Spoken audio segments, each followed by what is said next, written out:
बताना चाहूंगी कि पूरे देश में जितने भी धर्म हैं, जितने भी समुदाय के लोग हैं, सारे लोग अपने अपने पुरखों की पूजा करते हैं।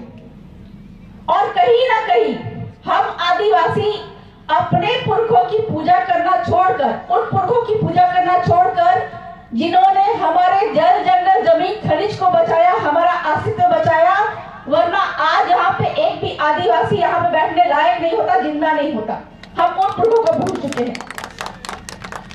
तो हमारे पुरखे वीर बुधु भगत, आजादी की लड़ाई में हम बहुत सुनते हैं सैनिक विद्रोह का, लेकिन जिस समय एक सैनिक पैदा नहीं हुआ था, उस समय पे पहला आजादी का आंदोलन किया था हमारे पुरखे वीर बुधु भगत ने, जो कि उनका आंदोलन हुआ था 1832 इस ईस्वी में। और आप लोगों को मालूम नहीं है कि जैसा कि पूरे देश भर में एक वाक्य प्रसिद्ध है कि आदिवासियों पर कोई भी कानून लागू नहीं होता, कोई भी सामान्य कानून लागू नहीं होता, ये हुआ है तो सिर्फ और सिर्फ हमारे अगुआ जन वीर बुधु भगत की वजह से। क्योंकि जिस समय पे पूरे देश भर के अन्य समुदाय, राजा रजवाड़े अंग्रेजों की गुलामी स्वीकार कर रहे थे, बाकी लोगों की गुलामी स्वीकार कर रहे थे, हमारे आदिवासी समुदाय के पुरखे उस समय लड़ रहे थे।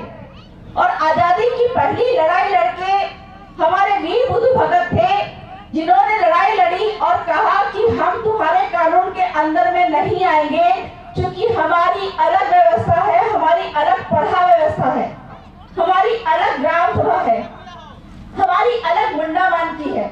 और पूरे देश भर में जो आदिवासियों की ग्राम सभा चलती है, हमारी वो व्यवस्था है जिसको कहा जाता है न लोकसभा न विधानसभा, सबसे ऊंची ग्राम सभा।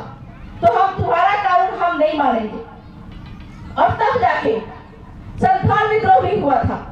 और उस संथाल विद्रोह का नतीजा था, क्योंकि संथालों ने, ये क्रांतिकारियों का गढ़ है झारखंड, संथालों के विद्रोह के कारण उन्होंने क्या किया था कि अनाज उगाना बंद कर दिया था और बोला था कि जिस समय पे अनाज काटने का समय आएगा, हम तो आदिवासी है, हम तो कुछ भी खा के जिंदा रह जाएंगे, लेकिन ये जो अंग्रेज है, ये जो बाहरी लोग हैं, ये क्या खाएंगे, क्या खा के जिंदा रहेंगे। और जिस समय पे अनाज काटने का समय आएगा, हम उस समय पे अंग्रेजों का, पूंजीपतियों का गला काटेंगे।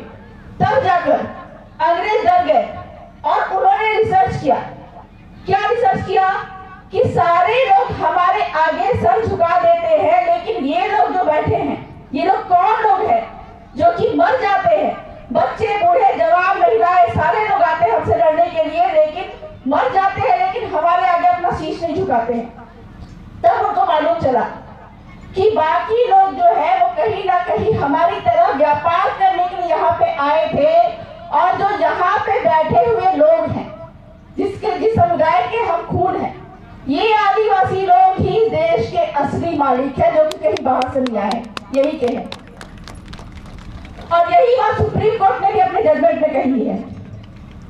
लेकिन इस समुदाय का जो असली खून होने के बाद, इस देश के असली मालिक होने के बावजूद, जल जंगल जमीन खनिज पे हमारा एकाधिकार होने के बावजूद भी आज हम सबसे वंचित और शोषित समुदाय बन के रहे। क्यों?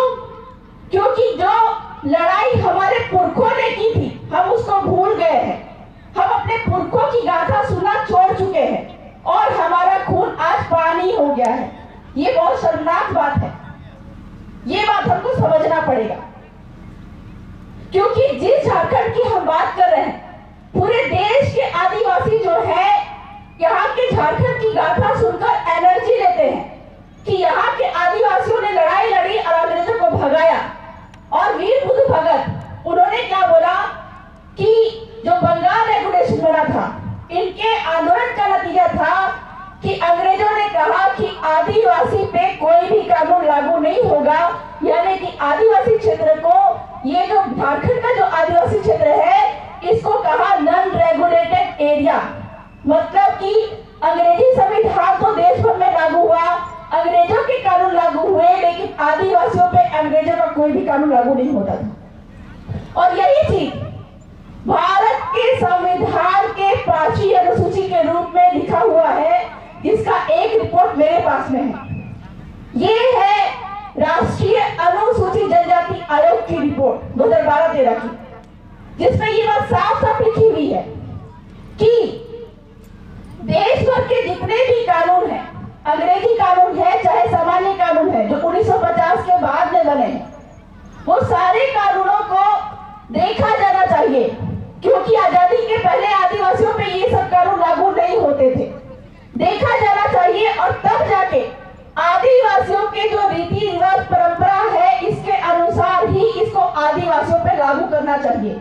लेकिन शर्मनाक बात यह है कि हम अपने पढ़े लिखे नेताओं को, कथित पढ़े लिखे नेताओं को संसद और विधानमंडल में भेजते हैं, लेकिन वो आज तक इन सारे कानूनों के रहते हुए भी हमको गरीबी में जीना सिखा रहे हैं, हमारे हक अधिकार को छीन रहे हैं, हमारे जल जंगल जमीन खनिज को छिनवा रहे हैं।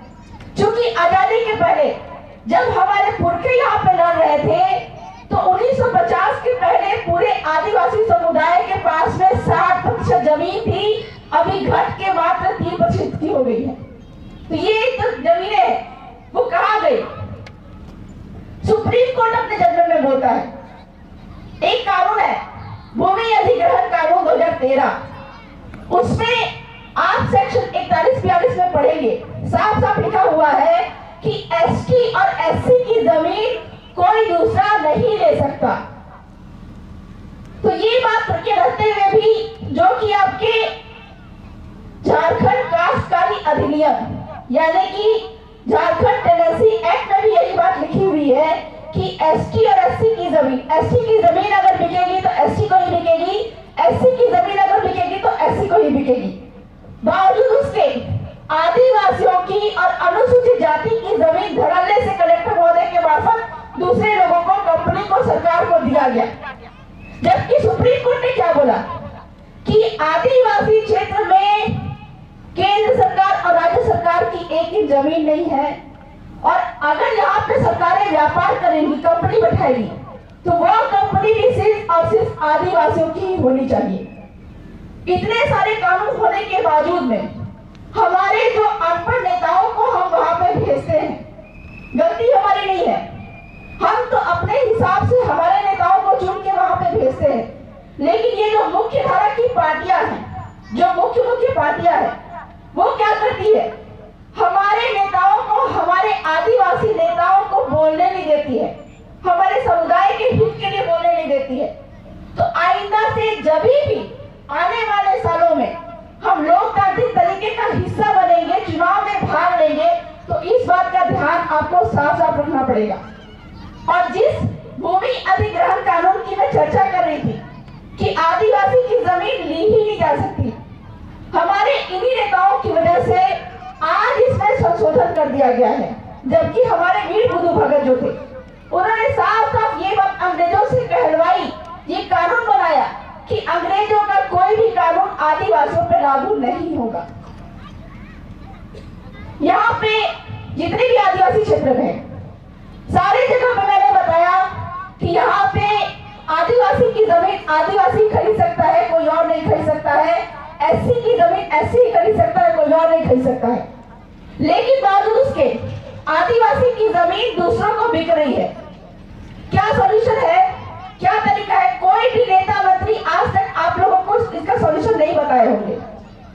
किसी भी तरह की लड़ाई लड़नी है, जल जंगल जमीन खनिज की या आदिवासियों पे अत्याचार हो रहा है, 4 लोगों से आपको बात करनी है। किससे? कलेक्टर, राष्ट्रपति, राज्यपाल और राष्ट्रीय अनुसूचित जनजाति आयोग, इन चारों से ही आपको बात करनी है। क्योंकि कानून में ये बात लिखा हुआ है कि कलेक्टर महोदय की पूर्व मंजूरी के कोई भी जमीन आदिवासी की किसी और को नहीं दी जाएगी। मतलब आपकी एसटी की जमीन कोई कंपनी लेती है, कोई सरकार, चाहे वो मोदी सरकार हो, चाहे वो आपके यहाँ की अभी जेएमएम की सरकार हो, वो भी नहीं ले सकती है एसटी की जमीन। लेकिन बावजूद उसके आदिवासी की जमीन और एससी की जमीन किसी अन्य को जाती है, तो वहां पे सीधे सीधे कलेक्टर महोदय जिम्मेदार होते हैं।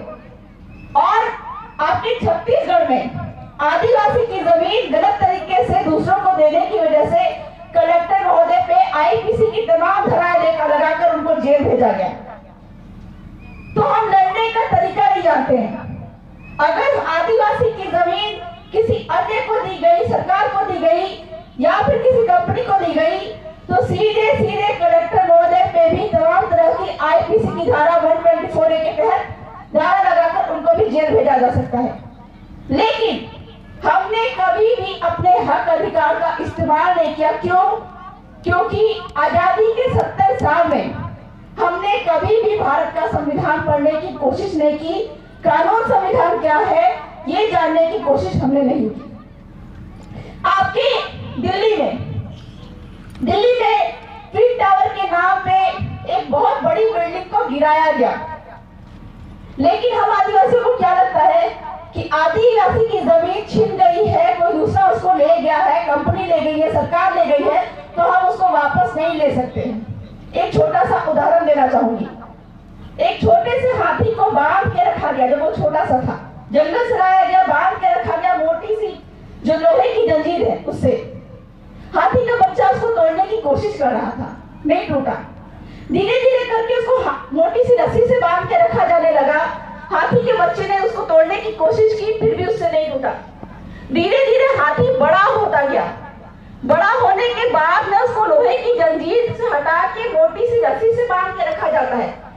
आज वो इतना ताकतवर हो गया है कि वो रस्सी को तोड़ के आजाद हो सकता है, लेकिन उस हाथी जो है उस रस्सी को तोड़ने की कोशिश नहीं करता है। क्यों? क्या वो गुलाम है?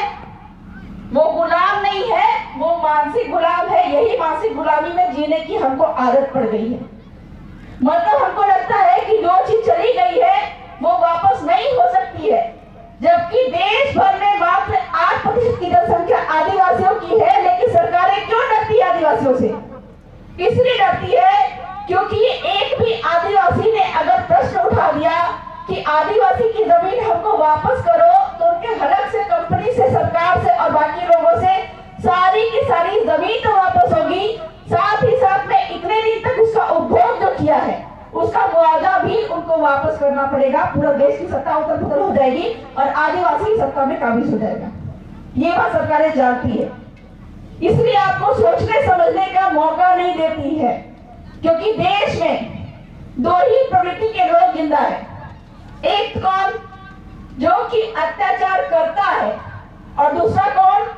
जो कि अत्याचार यानी कि शोषण बर्दाश्त करता है। एक जो है आप पे शोषण करता रहेगा और आदिवासी इसको बर्दाश्त करते रहेंगे। क्यों? क्योंकि आप पे अत्याचार अगर नहीं किया जाएगा तो आप सोचिएगा, और जिस दिन आपने सोचना समझना स्टार्ट कर दिया उस दिन आपको ये मालूम चल जाएगा कि जल, जंगल, जमीन, खनिज आपका है और आप उसको लेने के लिए तमाम तरीके अपनाओगे। इसलिए आपको सोचने समझने की शक्ति नहीं दी जाती, आप पे लगातार अत्याचार किया जाता है। इसलिए मैं अपने देश के आदिवासी समुदाय को बोलती हूँ कि सबसे पहले आदिवासी समुदाय को शिक्षित होना बहुत जरूरी है, शिक्षा लेना बहुत जरूरी है। लेकिन यहाँ पे भी सरकारों की साजिश जारी है। क्या साजिश जारी है? पहली से लेके 8वीं कक्षा तक, चूंकि आदिवासी समुदाय थोड़ा गरीब है, सरकारी स्कूल में पढ़ता है, और सरकारी स्कूल में पढ़ने की वजह से ये शिक्षा नीति है कि पहली से लेके 8वीं कक्षा तक बच्चों को पास कर देना है। सीधी सी बात है, 9वीं 10वीं में बच्चा ढंग से पढ़ नहीं पाएगा क्योंकि उसका बेस कमजोर है, और तब जाके 9वीं 10वीं में भी वो या तो फेल करेगा और फिर आगे जाके पढ़ाई छोड़ देगा, और तब जाके सरकारी वैकेंसी निकलती है। आरक्षण होने के बावजूद में हमारे आदिवासी बच्चे वहां पे क्वालिफाई नहीं कर पाते हैं। सरकारें क्या बोलती है कि यहाँ पे चूंकि इतने लायक आदिवासी बच्चे नहीं थे, तो हमको ये सारी बातों को भी समझना पड़ेगा। और जिस आरक्षण की हम बात करते हैं, संविधान के 5वीं अनुसूची के पैराग्राफ 5 के तहत ये बात साफ साफ लिखी हुई है कि आदिवासी क्षेत्र में 100% आरक्षण वहां के स्थानीय आदिवासियों के द्वारा ही भरी जाएगी।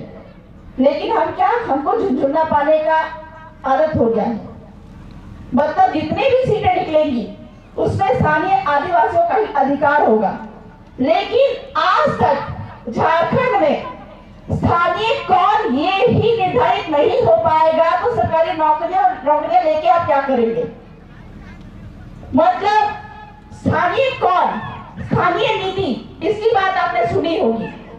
यहाँ पे ये बात निर्धारित होना चाहिए कि क्या 1950 के पहले आए हुए यहाँ पे जो भी लोग थे, आदिवासी तो था ही, लेकिन जो बाहर से आए हुए लोग थे या फिर जो गैर आदिवासी है 1950 के यहाँ पे है, वो यहाँ पे रहने के अधिकारी हैं, क्या वही यहाँ के स्थानीय हैं?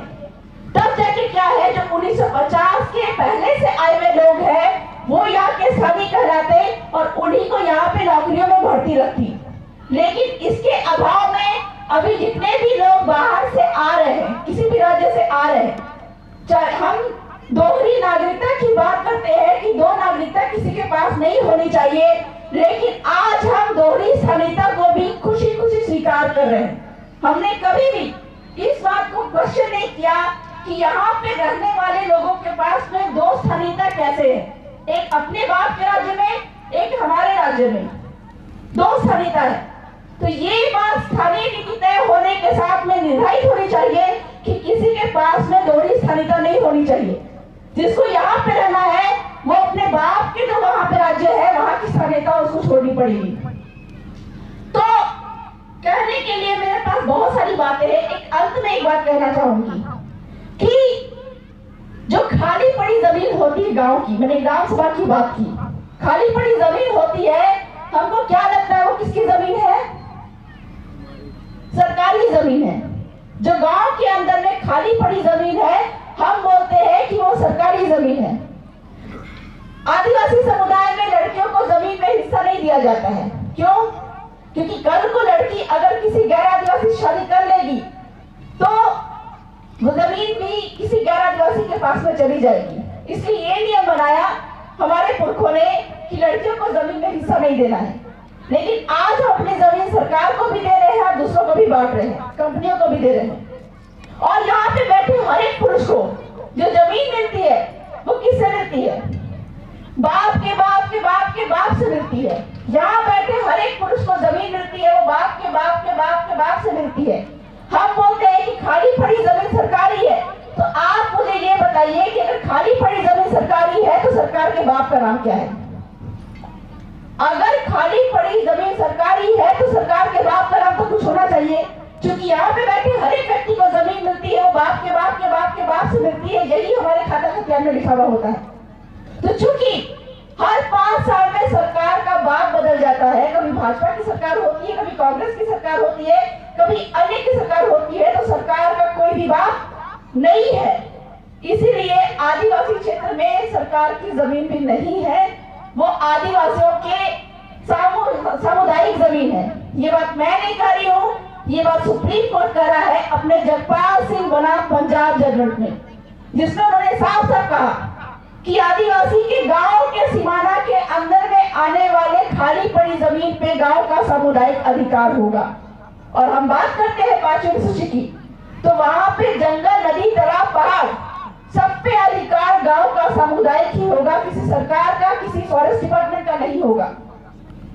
चूंकि एक उदाहरण मैं आपको देना चाहूंगी रतन महल के जंगल का, जो कि रतन महल का जंगल है गुजरात में।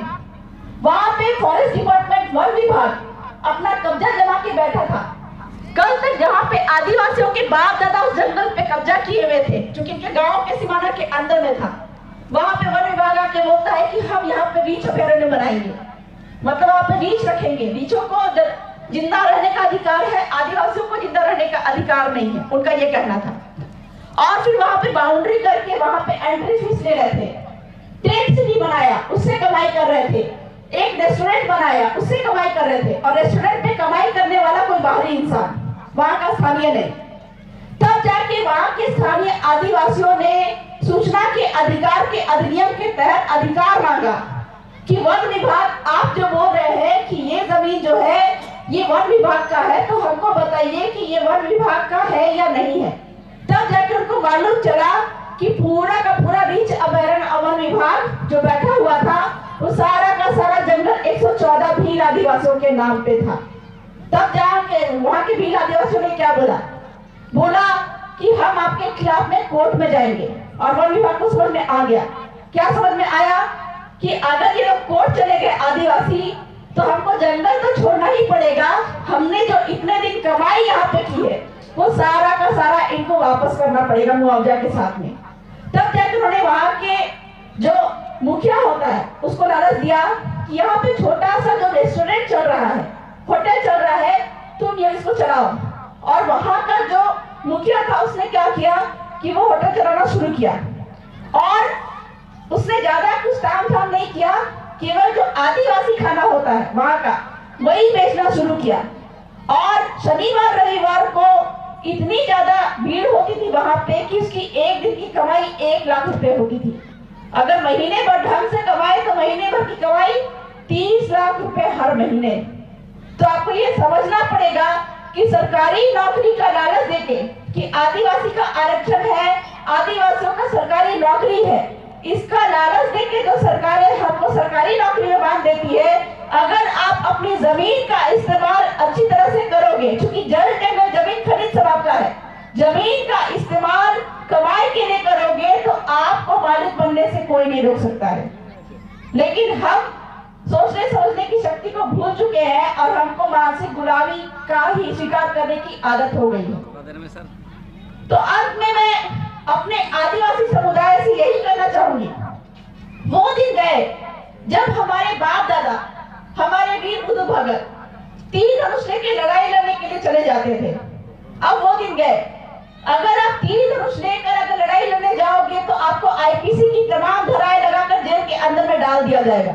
मैंने भी झेला है।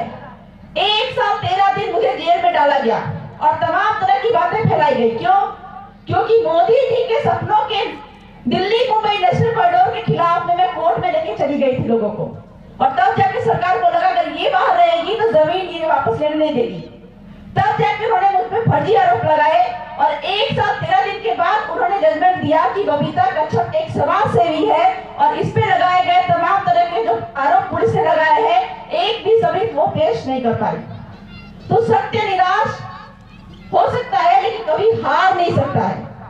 और मैं आज के दिन में ये आप लोगों से कहना चाहूंगी कि हमारे बिरसा मुंडा, हमारे टंट्या भील, हमारे राणा पुंजा भील, हमारे वीर बुद्धू भगत और तमाम तरह के हमारे पुरखों ने तमाम तरह की लड़ाइयां लड़कर हमारी जमीनें बचाई। लेकिन आज आदिवासी समुदाय सोया हुआ है, अपने पुरखों के अधिकार जो हमको उन्होंने दिलवाए वो नहीं जान रहा है।